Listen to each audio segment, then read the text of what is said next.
I think multiculturalism is super important. You know, as I said, I'm a person of faith. I'm a Muslim woman.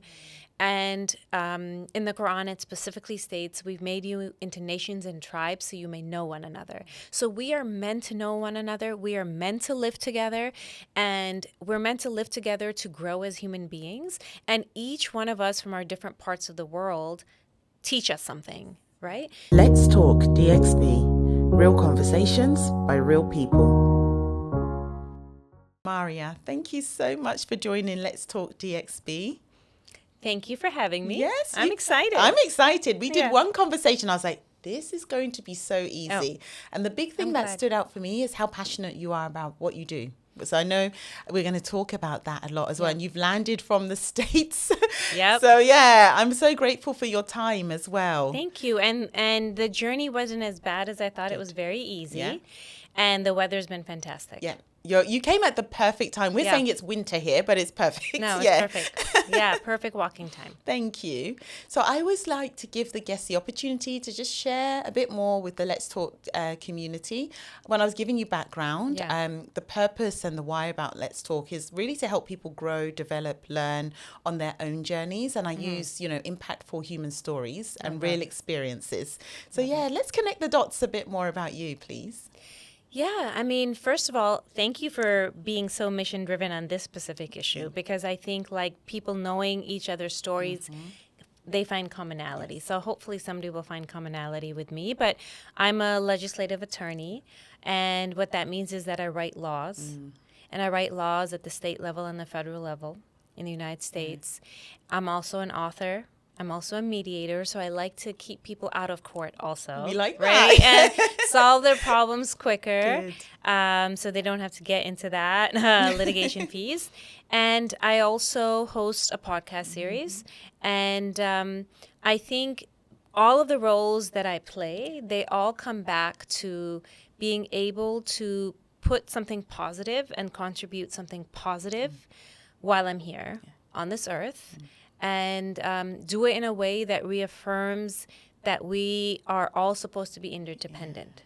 We are all supposed to know each other and help each other, and that just the reality of the fact that we're all here is an amazing asset. And so we have to make each other an asset in our life. That.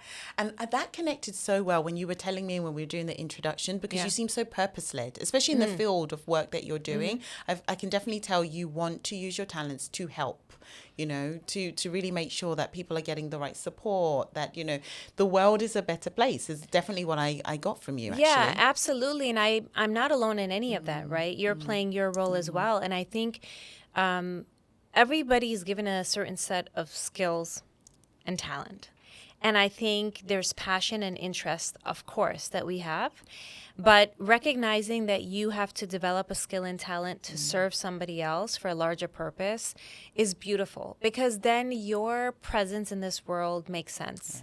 Right? So I just think I think that purpose-driven life is what makes everybody understand what their role is. And then they work towards that.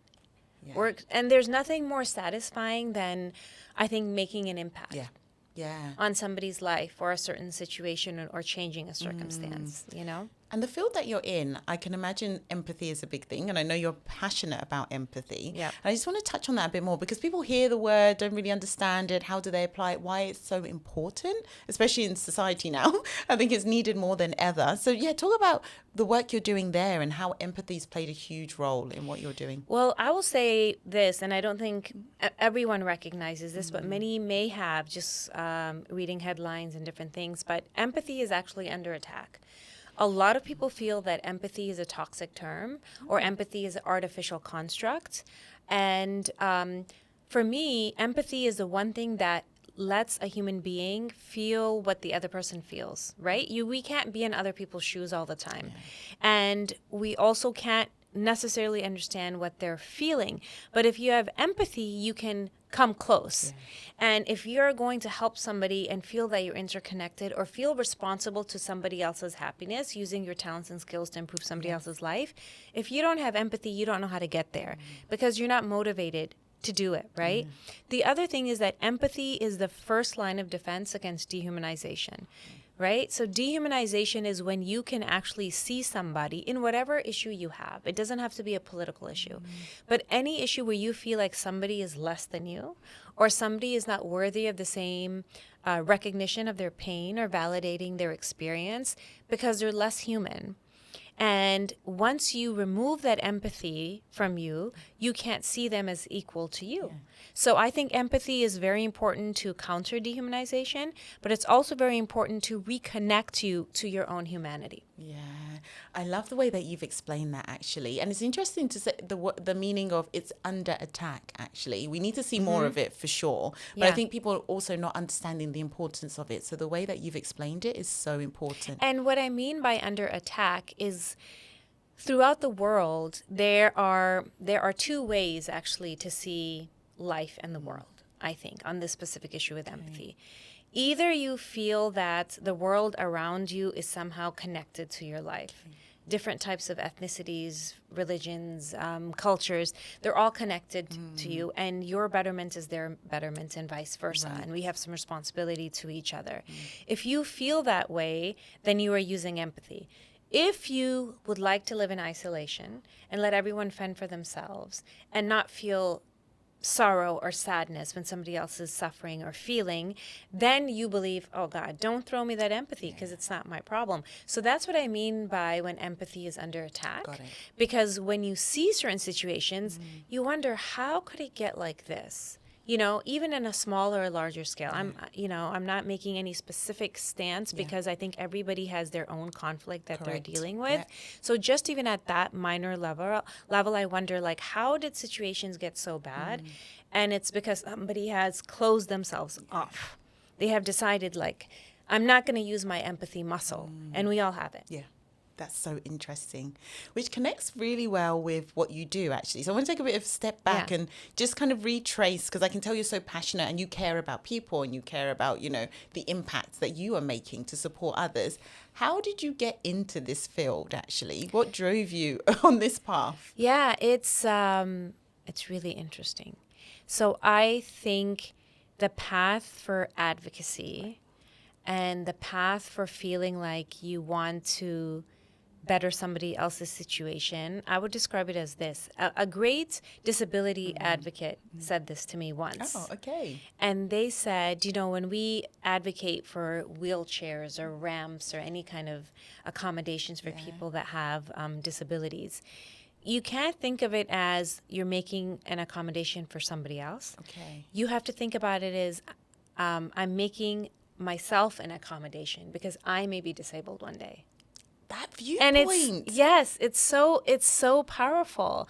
And so that's just the foundation of advocacy, is that when you see somebody in a difficult situation and you actually are delusional enough to think it could never happen to you, it's just not true. Yeah.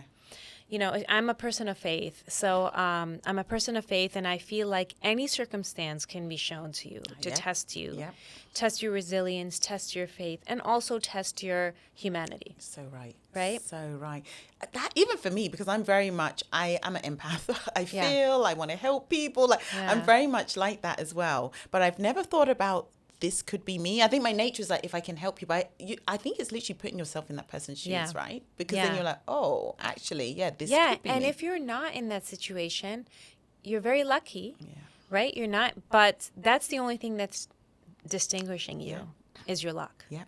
Right? And some people could say different things like, well, no, you would make certain decisions, different decisions. I wouldn't be in this position.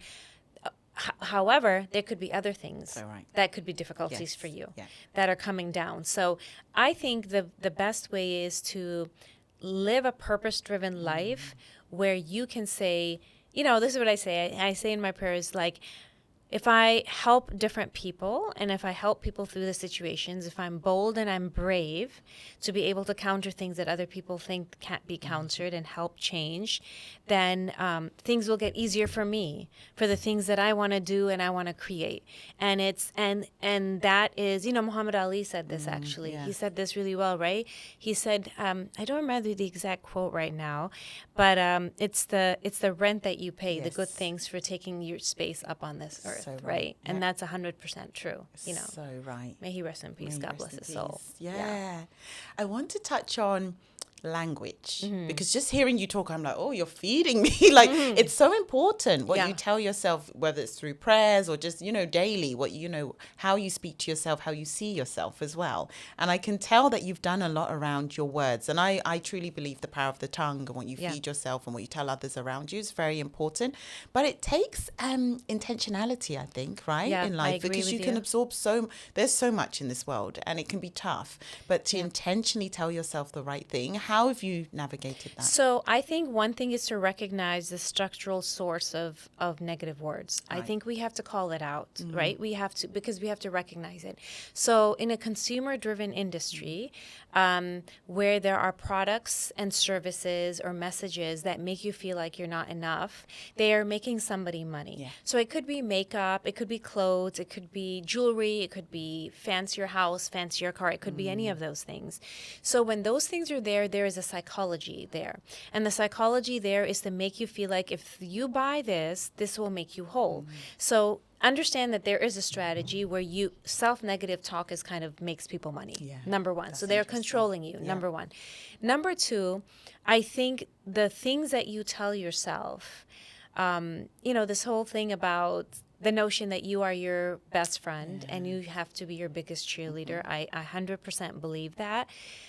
And I think that once you recognize, where am I picking up these words and these negative thoughts from, And so we pick up from consumer-driven industries, that's there. And then we also pick them up from other people who think negatively of themselves. Yes. And you could have seen that at school, you could have seen that with your friends, you could have seen that with your family. Yeah. There's baggage. Everyone's carrying baggage. So right. And what a lot of people may have done is that may have internalized it and then they sent it off to you. So a perfect example. So you have a young child and the young child is, rushing and going to school and trying to stuff all their papers in their bag and they're rushing. And they get there and they finally get their assignment out, but something is still missing, right?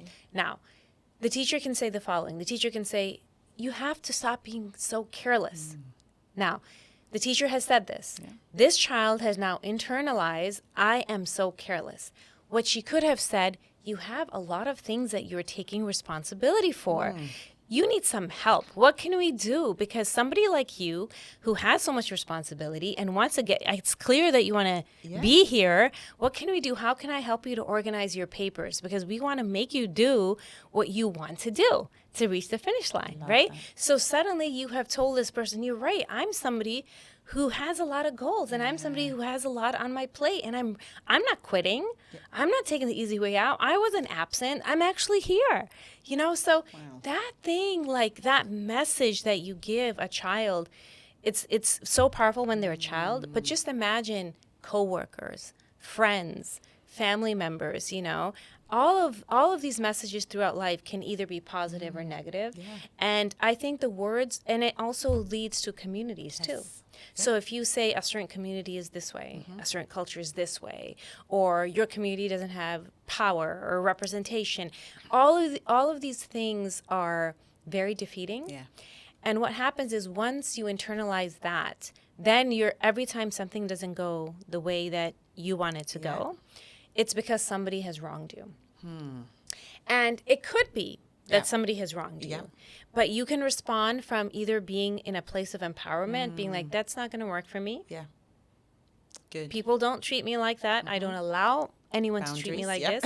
So I'm going to make very clear. Yes. Versus I just can't catch a break, Like it's clear they're against me and there's nothing I can do and I'm just so sick of this. Wow. And then they win. Then you've stopped. Then you've quit.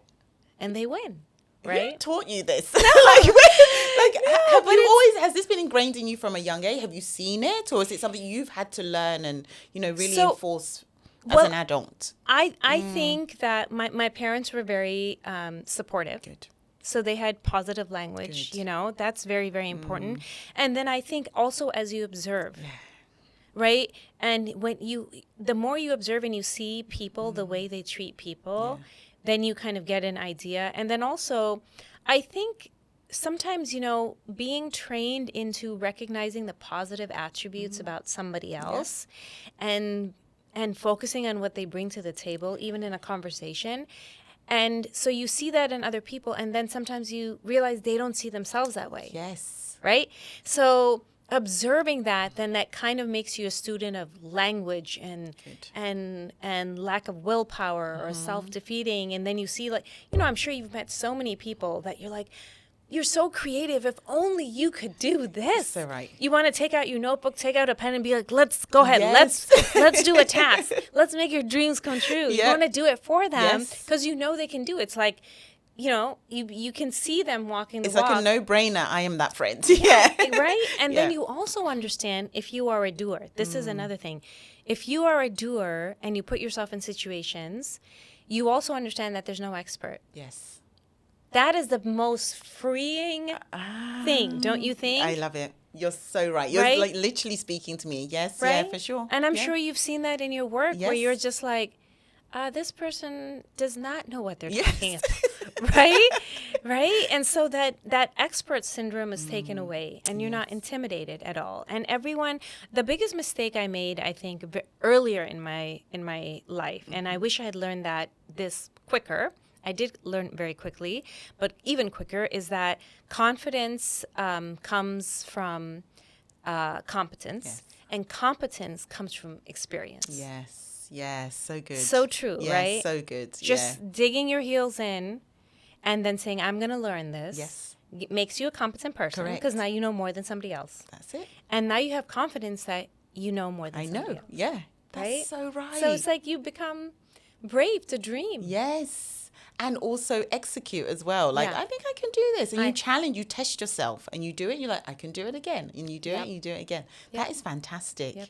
You touched on community, which maybe we have Yeah. to talk around Yeah. multiculturalism. I mean, you're in Yes, of Dubai. course. I've been here for 13 years. It's probably one of the most diverse, like truly diverse places that I have lived. it.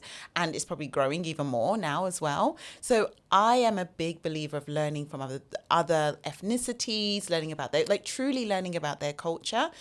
I want Let's Talk DXB to be diverse conversations, to hear different perspectives and, Yeah. all of the things that shape people as well and shape people's decisions. Yeah. How has that impacted? I'm sure your work, you've come across such a diverse range of people. Why is it important and how's it impacted? Well, I'll go back to one thing. Like I said, empathy is Yeah. under attack.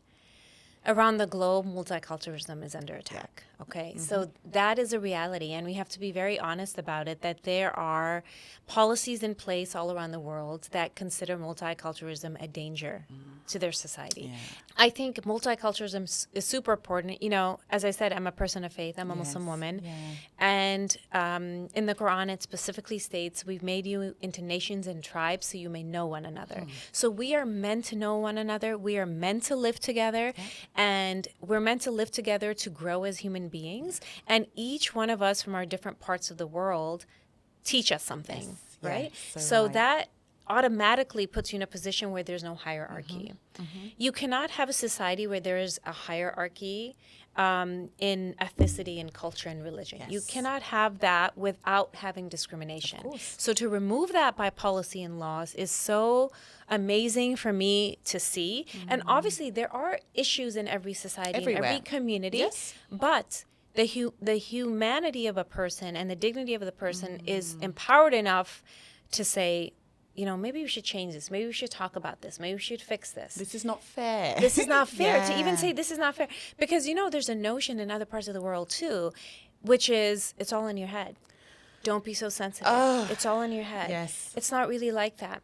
But there are different things that people experience that you have to say you're crossing a line. And I think especially with children, one legislation that I worked on was children being bullied based on their faith or their ethnicity or their culture or their race.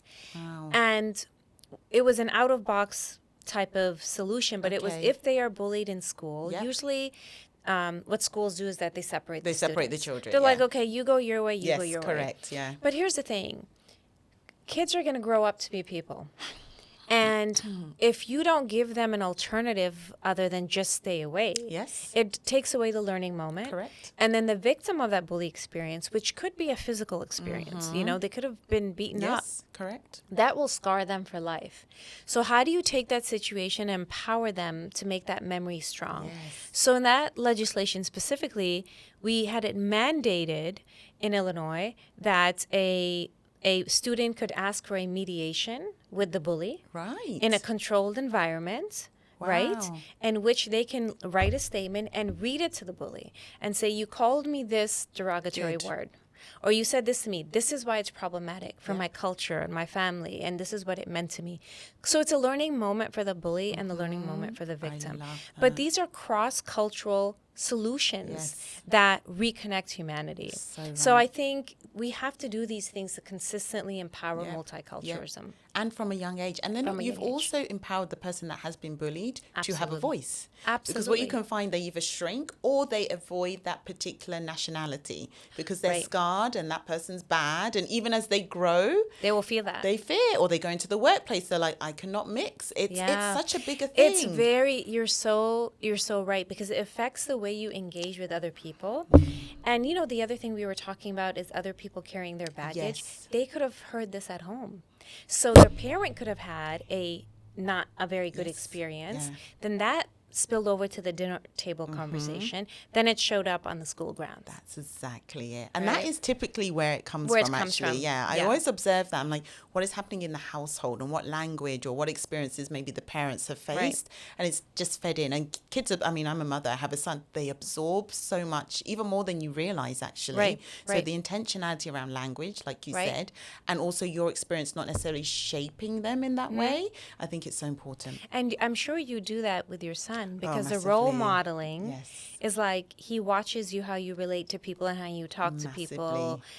how you deal with different cultures Yes. and how you embrace them. And then the world is painted either negatively or positively based on what they It's see so from the important, parent. yeah. My son named me the scientist of speaking the other day. Oh, I was speaking wow. to, he's like, my mum is a scientist. And do you know why he says that? I literally, in our building, I will speak to every single person I come across. Oh, I so love the security guard. that. And I'm like, Zane, don't forget to say good morning. We say good morning to Oh, I everybody. love The that. lady that wipes the surfaces and Yeah. the team there, hi, good morning. Yep. Because I want him to also know that you respect at all levels, regardless of their Absolutely. roles. I think they do great jobs. But equally, Absolutely. like, that welcoming and that warmth and the sense of community, we see them Absolutely. every single day. So they're part of our bigger community. Absolutely. So, yeah. And you never know what their value is, and as people, what I mean by that is you only engage with them in a certain role, So right. but they could have more inspiring value systems than your own. So right. Right? More resilience than your own, more courage than your own. Yes. I mean, people to come from different parts of the world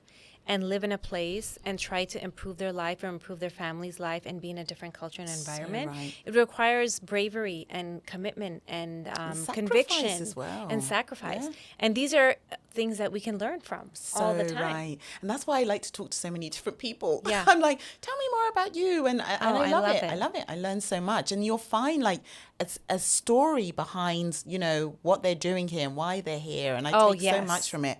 Oh, yes. Oh, yes. And then you connect in a different way. Correct. On that human level as Yep. well. I Yep. love that. I want to talk about failure and fear. Because when we did the initial introduction, that came up, and the way you explained it and how you advise people to navigate it, or how you've navigated it as well, I think it was actually really encouraging for me. So just tell me a bit more about your thoughts on what does failure and fear look like for you? How have you navigated it? I think we all face it in different Yep. seasons of Yep. life. And how would you encourage others as well to navigate? So there's two things. One thing is that being a constant learner. So it's like when you're intimidated by something, or you feel like, oh my goodness, I'm going to fail. So I have a fear of failure. So to remove that fear, it's really, I'm just learning. You know, I'm just learning here. It's like very interesting for me.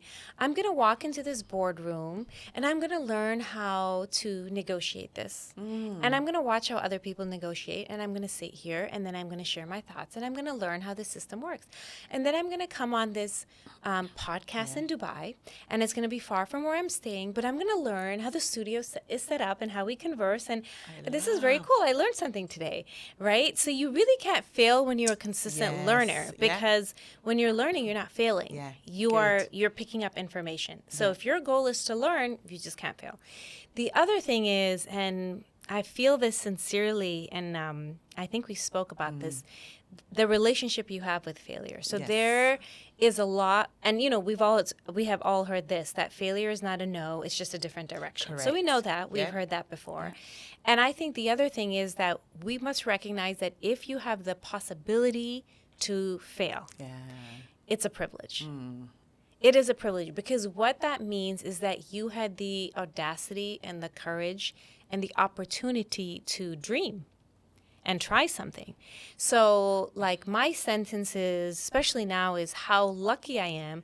I get to fail. Like, it's not like if I had only, or what if I did this? It's like, I tried it, I learned a lot, and I'm going to try something else, right? But I got to fail, I got to try it. So I think that is a very important language for us to learn. And also that we attach a lot of how we do in certain ways based on, and this is really the truth, if we really dig in deep, I've seen this, it really bothers us because we think that there's an audience watching you fail. We really believe that. We really believe, like, if this doesn't work, then somebody's going to say something, and then, you know, that they're going to have their language for it, and how am I going to not internalize it? But if you're a learner, you're on this journey on your own. You're on your journey on your own. So you actually don't have an audience. You're the audience, right? And you're the active participant. And you're watching and you're watching and you're doing and you're watching yourself, and you give yourself a check mark. You're like, great, we did it. We experienced it. That was awesome. And I think if you ever think that there's an audience, I think because we live in a social media world, so that we have a lot of keyboard warriors, right? That's what we call them. Keyboard warriors that have a lot of commentary and have a lot of things. And I think that when you are in the business of building yourself and developing yourself and taking risks and giving yourself a chance and creating a dream and then building your dream, and at night taking out your notebook and making your little strategy, right? That's me. When you're that person, only you know what it takes and what it means. If that other person, which is the audience, is saying certain things to you that are just dismissive, that person has never built. That person has never taken risks. You know that immediately. You know, you're like, oh, they have no idea. They haven't been through it. They haven't been through it. And they're also not dreamers, and they're not courageous, because people that are dreamers and courageous will know how it feels. And they'll say, oh, I'm so, okay, cool. Let's see what she does next. That's cool. So right? Yeah. And the fear, I mean, you're literally, it resonates. So I started Let's Talk DXB in the craziest season of life. So my 10-year relationship and marriage ended. I was a single mom within like a short space of time. Wow. And the fear of me, because I was always a private person, but maybe actually the privacy part of me was like, oh, I cared too much about opinions. I needed to look a certain way. I needed to tick the box. So I think actually I had to break that down and challenge myself around Let's Talk. But what I just sat there and I was like, what I have been through and survived to be able to sit here and do it, I respect people, but I don't care. You get to that point. And you respect yourself. And I respect myself. And I came to I don't care. This is my journey and this is my testimony. The bigger picture was God has led me to create something so purposeful out of something so difficult. So I'm not going to stop because I'm worried about what someone's going to put in the comments of Let's Talk DXB Instagram page. That's beautiful. And when you get to that point, that's how I overcome the fear. Because I was like, look what I've been able to do in a place where I was like, I can't be bothered to get out of bed. You know, that really difficult stage. I think you have to get to that point to be like, my life, my purpose, my dream is way bigger than a stranger writing comments. Absolutely. Yeah. And you remind yourself that. It sounds like you remind yourself that too, constantly, right? yes. It's interesting. Like I remember I was teaching kids for a session, like teaching confidence and leadership, different things like that. And I remember telling the kids, look, if somebody says something to you, what are you going to respond back, to defend yourself? Yeah. And then they're like, I would say this and this. And then I would say, okay, now back it up. Back it up, not for them, but for yourself. Right? Write that 3-point checklist. I'm not dumb. Good. Now go ahead and back it up for yourself. So it's like the same thing. Exactly like you backed it up. You're like, no. I've gone through a lot. I have some life lesson degrees that make me empathetic, be a good conversationalist, can connect to people, which resonates and wants people to come and listen to me. I mean, it's just you need, because the messages, like we said, the messages are there to doubt yourself. Yes. That's the whole game. Oh. Once you doubt yourself, you got to lean on something. And, I don't know how it is in Dubai, but like, I'm a big fan of therapy. Yeah. I do believe that people that benefit from therapy need, love therapy. And I think that the art of conversation with yourself, though, has to start first. So right. Before you even go to somebody else, the art of conversation and lifting yourself up and being your own person and saying, I have it all in here is like the foundation that you have to have first. So right. Because what I also have seen a lot of the times is in people that have difficult decisions to make, because I work with a lot of people, difficult decisions to make, they'll be like, well, I'm just not sure. I have to talk it through with somebody, right? And that's great. I think it's wisdom to take wise advice counsel, from other people. Yes, yeah. But that's it. Wise counsel. But you have to know thyself before. So because somebody could shake you, right? So I think what you described about your own journey is so powerful because you had to know yourself. To come to this place. And that's been through the years. I think even as an adult, I've got friends that I've known for years and they're like, this is a different Sharon, but not in like, oh, you've changed so much, but a Sharon that has really just kind of unraveled in the healthiest way and fully is just embracing who she is, what she's been through. I think that tick box perfectionism that I had has been released because of life and things that happen, but equally pushed in the probably the better side of everything that's happened. So I think also when you've done that and you've come through the other side, that's why Let's Talk for sure is for people that are building, rebuilding and becoming, because even in my own journey, I've evolved and I'm learning. I'm sitting in front of people, which is like feeding me and I'm like, oh, I can pick this up. I can do this a bit better. So I think it's so important. And you said this word perfectionism. Is that something that you... that you struggled with? I had for a long time, maybe cultural dynamic. I think my upbringing in the sense of I was middle child, but there was a lot of responsibility on me. I've always been quite independent, but it always had to look great. It always had to be this and look good and follow the rules. I'm not really a risky type person. Yeah. And then life happened. I was like, oh, okay, that works to a degree, but I need to change things up because that's not how life is. But that's probably held me back quite a lot for being my true authentic self, or me exploring new things, or me dreaming bigger than what I wanted to. And I think it's interesting with, visually. Yes. Okay. Yeah. I mean, we're in Dubai.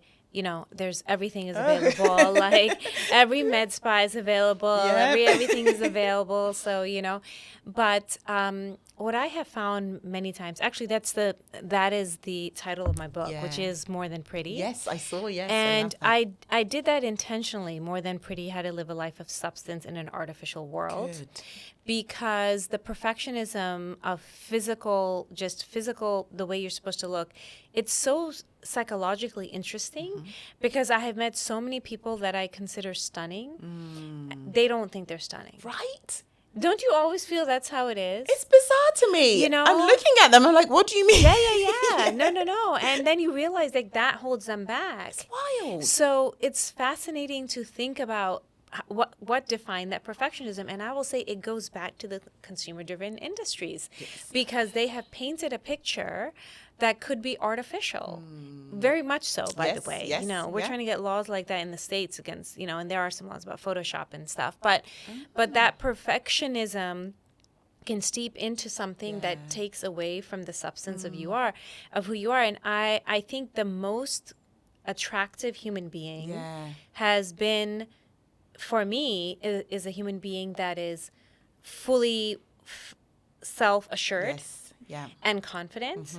They're very attractive. Yes. And you want to learn from them, and you want to be around them, and you want to talk to them. So right. And it is absolutely beautiful. In fact, it's stunning. Yes. Yeah. It's stunning. That's what I have found as well. Right? Like, I will gravitate to those types of people because they're just fully themselves. Yeah. There's no pretense. They are who they are. And you just feel their energy. And it's it's so true. Yeah, but I learned that a lot they're later in vibing. life. This The vibe. I'm working with this It's like, vibe. what is this energy? Yeah. I learned that a lot later in life. But I'm Yeah. so grateful. And I think if I didn't go through the challenges, I probably wouldn't have forced myself to look at life differently and really challenge myself to actually be a lot more true to who I am and the language that I told myself. So you're beautiful. so right. I want to end here because I will keep you forever. And I know your agenda is like tight and you've flown in.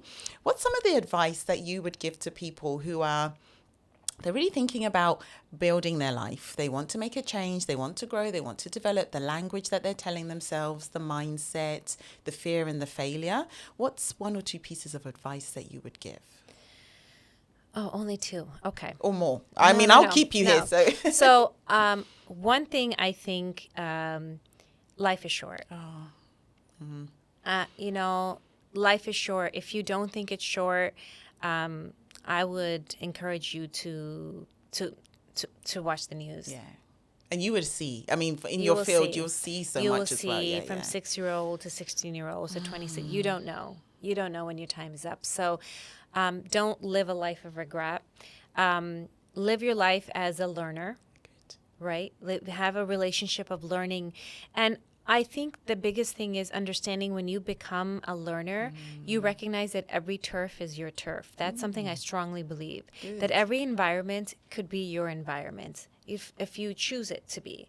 And you just have to learn like that environment, right? And never feel intimidated. And that's super important. The other thing that I really, really think is that one has to really recognize what their talent and skills are here for. And that goes into experimentation and trying new things. But every person, if they took time, instead of looking at other people's lives or comparing their journey to somebody else's journey or their talent to somebody else's talent, instead of that, focusing on all the positive qualities you have. I believe if you have certain interests, it's because you have like a natural inclination towards that. Yeah. And then look at evidence in your life where you have seen whatever your talent and skill was have impact positively on your life or somebody else's life. And so you create that and you understand that. And then you try to create that with purpose. So good. Because a purpose-driven life comes with some challenges. The challenge is that it's, you don't work on how can I phrase this? Like a quick dopamine hit all the time. Yeah. Yes. Right? And quick dopamine hits is specifically designed for you to distract you from your purpose. Correct. Right? Yep. So it's challenging because it's not a exhale at every moment. Yes. Yeah. But it's like a growth. It's like, okay, wow, I'm just going to take this lesson in. Yep. Right? So right. So yeah, I think just drive yourself to create a purposeful life by recognizing your talent and your skill and developing them. Okay, I'm going to ask one question. Oh, I know that's it. That was yes. At what point did you realize this was your talent and your skill and this is what you were designed to do and this is what God has brought you here to do?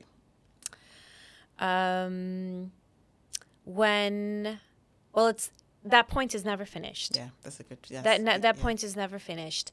I think maybe what I could answer is the question: how do you know that you're on the right track? Okay, good. Right, because that's kind of how I gauge it. Yeah. I know if I'm on the right track if somebody has been benefited positively, number one, and that's different from receiving praise. Yes, yeah. It's different from receiving praise. So it's not the praise, it's that somebody's life has changed a certain way or they, something has changed. So that's really, really good. And then also, I think your purpose changes all the time. I think in different circumstances, it goes like, it's like, oh, I didn't know that I could write, or I didn't know I could advocate, or I didn't know. True. You have many aspects of what you are doing, but it all comes from whatever. I have this toolbox. Yeah, good. With a bunch of tools. I got to figure out which tool works here, which tool works here, but it's a treasure chest. We're all filled with treasure chests, right? And we just got to push it forward and hope that it impacts somebody. It doesn't have to be appreciated. It doesn't have to be appreciated, because sometimes it won't be appreciated. Yes, yeah. Sometimes you won't get the shout out Correct. at all, and that's totally fine. Maybe it's better because Yes. it keeps your intention sincere. And it's not praise, but it's you can physically see somebody or emotionally sense that somebody has benefited, which is nice. I love this. I just want to end on, because you've written a book, you're doing so much, like, where can the listeners and the viewers just learn more about you, or like what would you like them to go away and know and just research more about you as well? Yeah, you can go to my website that has everything there, and hopefully you can put that add the on link. there. I'll do but it's everything. basically my name, MaariaMozaffar.com. Good. And it has, policies I've written, book. We're just releasing the second season of the podcast. Oh, fantastic. Again, always learning. We are always learning, and we're love. doing, and we're learning together. And I love other people learning. Yes, You know, yeah. I love people that are so, like, anyone that's listening, that's the kind of person that's like sitting at night and dreaming and taking notes and making to-do lists and all that stuff. Like, I just want to tell them, like, I totally appreciate you taking the time to develop yourself. And we really, really need your talents. And you can do this all by yourself, meaning, like, create your dreams and your vision. People will come as resources to help you. But give yourself a shot. Yeah. Give yourself a shot, because the world needs you, Can I just say thank you so much? Honestly, the wisdom. Oh, I am very well. I am very lucky that I was able to be in a conversation with you, because it just gives me an opportunity to kind of understand that there's so many people around the world that have the same experiences. Yes. Yeah. Right. Like, I came across the world for these things, and I was able to chat with you, and I'm just really blessed. Like, for me, like, what I learned today is that there's such a connection between human experiences. Yes. Yep. And for us You know? meeting the first time, For I was us like, meeting the first this was just time. so easy. Yeah. It's so important. Thank Yeah. you so much for your Thank you. time. Thank you. Very lucky. Let's talk DXB. Real conversations by real people.